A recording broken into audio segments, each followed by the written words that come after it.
As long as the lemon trees grow. Chapter 4. When dear Ziad finds me, I'm on the floor in the corner of one of the recovery rooms, clutching my knees as I rock back and forth, shaking and crying, trying to soothe myself. Two little girls lay motionless before me, bullet holes ripped through their throats. Military snipers take to the roofs at the borders between the military's posts and the Free Syrian Army's protected zones. The girls look about 7, clothes torn, knees scraped. The snipers' victims are always the innocents who can't fight back. Children, the elderly, pregnant women. The Free Syrian Army informed Dr. Ziad that early on, the military would target them for sport. Even Layla had a very near miss in October. Now she's not allowed to leave the house. Ever. Not without me. Dr. Ziad crouches beside me, his kind face weathered with pain. Salama, he says gently. Look at me. I tear my eyes away from the small faces with purple bruised lips to meet his eyes. I press my hands to my own lips, begging them to stop trembling. Salama, we talked about this. You can't work yourself to this point. You have to take care of you. If you're drained and in pain, you won't be able to help anyone. No one should have to handle this horror. Especially someone as young as you are. His glance softens. You've lost more than anyone ever should. Don't confine yourself to the hospital. Go home. My hands fall to my lap as I process what he's saying. Over these past 7 months, he's become a father figure to me. I know one of his daughters is my age and that he sees her in me. I also know he'd never ask of her what he expects of me every day. To drench my hands in the blood of innocence and push it back into their bodies. Witness the horror and still come back the next day. And a small part of me, a very small one, begrudges him for it. Though he tries his best to take care of my health, not letting me exceed my limits. I clear my throat. There are still more patients. Your life is just as important as theirs, he interrupts, his voice leaving no room for negotiation. Your life is just as important. I close my eyes, trying to hold on to his words, trying to believe them. But each time I try to catch the letters, they vanish from my grasp. Nevertheless, I stand on unsteady legs as Dr. Ziad throws a white sheet over the bodies. Layla doesn't say anything for a long time after I slump down on the couch. With my eyes closed, I relay my conversation with Am, my voice cracking when I tell her the price. I hate him. Innocent lives don't matter when he can fill his pockets from our suffering. No one wants to escape more than people who have been broken down to the core. They're looking for a lifeline, no matter how brittle it may be. Say something, I beg, and open my eyes when she stays quiet. She stares at the coffee table in front of her. She's thinking of a plan. And then she grimaces. I have nothing to say. Her brows are furrowed. Unless, we could sell our gold? She twirls a strand of hair around her finger. The late afternoon sun filtering through the stained windows pools in the middle of the living room, turning the Arabian rug under us into something ethereal. I watch the way the light dances around my shadow between the forest green plants sewn into the material. If I focus on it, I can pretend whatever exists outside the yellow halo is all right, is safe. Sell our gold. Gold is passed on through our families. Deep beneath its glittering surface, it holds our history and stories in its thick braided strands. When I went back to my demolished building after the bombing, I wasn't able to find anything that belonged to me. The granite ensured it. My gold is still under there, buried, but Layla's is here. Gold that Hamza gave her as part of her dowry. Who would buy it? I ask. Layla shrugs. Maybe Am would accept it instead of money. I've never heard of anyone buying their way with gold, and we're surely not the first ones to think of it. And anyway, I'm not willing to part with Layla's, my family's, gold like that. Not to someone as crooked as Am. He didn't say money or gold. I pick at the threads spilling out of the couch. If he wanted gold, he'd say it. Layla watches me while I continue to poke at the strands. So you don't want to try and ask him? She finally says. I'll haggle with him. She bites her lip before bursting out laughing. Haggle with him, she repeats. What do you think this is? Souk al-Hamadiyya. I point at the mahogany frame that houses a canvas Layla painted. It's a painting I've always loved looking at. Dark blue skies mingling with the gray sea at the horizon. I have no idea how Layla was able to capture it so clearly, as if it were a photograph. The water sometimes feels like it's about to drip out of the frame's edges, soaking the rug. The clouds are congealed and huddled together, moments before a storm. Who convinced that man to let you buy the frame for half price? I fold my arms. That gorgeously made frame? Was it you? Layla smiles. No, it was you. Yes, it was. So, I'll haggle with him. But I don't say the rest of what I'm thinking. That I'm only humoring her. That I'm torn between my duty to my brother and to the hospital, the ropes holding me on each side both fraying at the edges. And I don't know which will give before the other. Though something in her gaze makes me suspect she knows all of that. You talk about Germany as if it's the land where all our dreams will come true. My eyes catch back on the painting. Looks so real. We don't speak the language. We can barely speak English as it is, and we have no family there. We'll be stranded in the middle of nowhere, and there are many who would try and take advantage of us. Refugees are being swindled out of everything they own, you know that. Not to mention kidnapped. Once, a lifetime ago, I wanted to live a year in Europe. Another in the States, Canada, Japan. Planting seeds in all the continents. I wanted to do my master's degree in herbology and collect plants and medicinal flowers from all over the world. I wanted the places I visited to remember that Salama Kasab walked through them. I wanted to take these experiences and write children's books with pages etched in magic and words that whisk the reader away to other realms. What about you? I had asked Layla one day. Where do you want to go? We were in the countryside at my grandparents' estate the summer after we finished high school. University life was just 2 months away.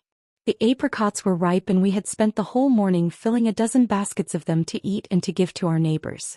We were taking a break, lying on our backs over the picnic blanket and watching the clouds. The sun was hidden behind them, her rays turning the sky into an azure blue. A butterfly flapped her wings and a bumblebee buried herself into a daisy. It was a quiet day, a good day where hopes and dreams would be traded. Where sweet childhood memories would be revisited. Layla breathed in deeply, taking in the apricot scent. I want to paint Norway. Like the whole country? I laughed. She turned to me and raised her hand to flick my nose. I squealed and covered it. You're not funny. She rolled her eyes, but a smile played on her lips. I'm hilarious, I said and turned to my side. My hijab slipped a bit and my bangs peeked out. It was all right because we were hidden away from any passerby's eyes. I shrugged it off a bit and my ponytail fell to the side. Layla sat up and looked around. Spotting no one, she gathered my ponytail behind my back and slipped off the hair tie. I have seen all shades of blue except the one in Norway, she said quietly. Her voice carried over the breeze. I've only seen it on Google and it was breathtaking. I want to see the real thing. I want to paint every shade and have an art exhibition. Something called blue from every angle. I don't know. I turned around. That sounds so beautiful, Layla. Very Studio Ghibli. She smiled and began braiding my hair. Something she did whenever I was stressed. I have dreams that will take me away from here. In her glance I could see the question, would I be okay if she left? She and I had been joined at the hip ever since we were born. She was as close as a sister to me. With her being an only child and me an only daughter, we'd forged that relationship on our own. Salama, we heard Hamza call from the distance. Layla. Yalla, lunch is ready. Layla's eyes sparkled at the sound of his voice and she jumped up and ran toward him. He caught her by the waist and they nearly fell down. I stood up. Watching them, I felt as if I were standing on the other side of a door I couldn't walk through. Layla's brows furrowed. What's wrong? I realized my expression had been forlorn and quickly cleared it away with a smile. Nothing. How childish my worries were back then. How innocent were our dreams. Now, a pregnant, starved girl sits before me, her eyes too large for her face, while my stomach rattles about like an empty drum. Salama, Layla says, and I look at her, snapping out of my daydream. Today was full of sadness, wasn't it? I pick at my sleeve. Every day is. She shakes her head slightly and pats her lap. Lay your head. And I do. Layla's fingers sink into my hair and she starts making small braids. My hijab lies discarded somewhere beside the sofa, and I sigh with relief at her gentle touch. Her pregnant belly cushions my head and I feel the baby kicking against her stomach. Only fabric layers of skin and placental fluid separate it from the terrors of this world. Don't focus on the darkness and sadness, she says, and I glance up at her. She smiles warmly. If you do, you won't see the light even if it's staring you in the face. What are you talking about? I mumble. I'm saying what's happening now, as horrible as it is, isn't the end of the world. Change is difficult and it's different depending on what needs to be changed. Look, I'll even science it up for you. If a cancer has spread, wouldn't whatever needs to be done to remove it be different than for something like a wart? A smile threatens my lips. Since when do you know medical stuff? Her eyes twinkle. As an artist, I'm a student of life. Humor me, Salama. Well, I say slowly. With cancer, we need to perform surgery to take out the tumor, but it's a tricky process. Chances of survival. Cutting into healthy tissue. It's a lot to consider. And a wart. I shrug. Just treat it with salicylic acid. And when that cancer surgery is successful, when the patient has fought for their life, wouldn't their life be improved? I nod. Don't you think the Syrian dictatorship is more like a cancer that has been growing in Syria's body for decades? And the surgery, despite the risks, is better than submitting to the cancer? With something so deeply entrenched in our roots, change doesn't come easy. It has a heavy price. I don't say anything. There is light, Salama, she continues. Despite the agony, we are free for the first time in over 50 years. Her fingers feel heavy in my hair. You're talking as if you want to stay, I say. She looks at me meaningfully. Like she knows exactly what I'm hiding in my heart. The fight isn't just in Syria, Salama. It's everywhere. Like I told you, fighting starts here. Not in Germany or anywhere else. She chooses her words carefully, and each one squirms through my auditory canal, echoing over my eardrum, right through the nerve cells to my brain. They settle there like little seeds planted between the cells. How come you're not as bitter as I am? I joke weakly, but it comes out flat and rings truer than I'd like. When Hamza was arrested, Layla went through two major changes. For the first 5 weeks she was inconsolable. Sobbing until her throat went hoarse, not eating or showering. Then suddenly she was back to her old self. Calm and loving, with a smile that could power the entirety of Homs. First off, we can't all be perfect, she says, and I finally smile. Satisfied, she continues, because I see the love you have for me. I see your sacrifice and your kindness. I focus on the hope rather than counting my losses. I have love in my heart because of you. Because of all the help you gave me when they took him away. A tear blooms in the corner of her eye, slides down her cheek, and I catch it before it reaches her chin. She lost her parents when the bombs started falling. And then, in the middle of mourning her family, in the span of 1 week, we lost Mama, Baba, and Hamza. Worst of all, we still don't know whether Hamza and Baba are alive. I'd like to believe they've died. And I know Layla would too. Death is a far more merciful end than living every day in agony. If only everyone in the world were like you, I murmur. She lets loose a shaky laugh, and I take her hand to grip it firmly. But a thunderous noise outside makes us jump. Whatever warmth we were feeling evaporates, and the air is cold again. Layla squeezes my hand, her eyes closed. I pray with her that it's nothing. Please God, let it be nothing. Let it not be a raid. Please. My heart lodges in my throat for several beats, but when no screams pierce the night, Layla relaxes her grip. I think it's just rain, she whispers, trying to hide the fear from her voice. Better grab the buckets, then. I get up from the sofa as another thunderclap shakes the night. My head spins a bit, missing the safety Layla's lap offered. And don't forget to pray. Prayers are answered when rain falls, she reminds me. The wind blows past me when I open the veranda door to place the buckets outside. It cools my skin's hot flush, and my heart begins to migrate back to its proper place in my chest. I inhale as much of the fallen clouds as I can. They're gray and dense, hopefully bringing protection against the warplanes that could shatter our lives. After that, I help Layla get ready for bed. She doesn't sleep in her room anymore. Too much reminds her of Hamza. I haven't even stepped in there since the day I moved in. I don't want to see my brother's clothes hanging from the closet, his favorite watch on the nightstand, and the photograph of his laughing face as he kissed Layla's cheek during their wedding. So Layla sleeps on the sofa. I fill it with pillows and blankets. Her eyes are misty, her expression far away. I know that look. She's in the past, and I don't want to jolt her out of her daydream.